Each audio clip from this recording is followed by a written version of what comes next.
కీర్తనల గ్రంథము 119వ అధ్యాయము 11వ వచనము. నీ ఎదుట నేను పాపము చేయకున్నట్లు నా హృదయములో నీ వాక్యము ఉంచుకొని ఉన్నాను. నిజంగా మనం పాపపు ఆలోచనలు వచ్చినప్పుడు, వ్యతిరేకమైన ఆలోచనలు హృదయంలో ఉండినప్పుడు, నీ హృదయంలో వాక్యం అనేది ఉండినట్లయితే ఏ పాపానికి కూడా నువ్వు దరిచేరలేవు. నిజంగా మనము దేవుని వాక్యాన్ని మన హృదయంలో ఉంచుకునేటప్పుడు దేవుని వాక్యము మనలో చాలా విధంగా ప్రభావితం చేస్తుంది. పాపం వైపు మనల్ని నడిపించకుండా అది మనకి ఎంతో తోడ్పడుతుంది.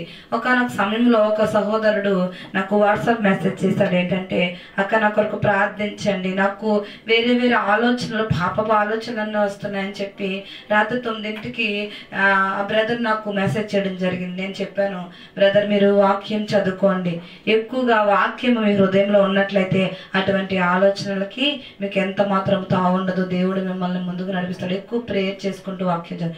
దేవుని యొక్క వాక్యము మన హృదయంలో ఉన్నప్పుడు, దేవుని ఒక్క వాక్యము మనలో నివసించినప్పుడు మనం పాపం చేయాలన్నా చేయలేమనుకో. ఒకవేళ పాపానికి దారి తీయాలని అపవాది నిన్ను ప్రేరేపించినప్పటికీ ఆ వాక్యము నిన్ను వెనక్కి పట్టుకొని లాగుతుంది అనమాట. కాబట్టి ప్రతి ఒక్కరం కూడా వాక్యానుసారమైన జీవితాన్ని చదువుదాము.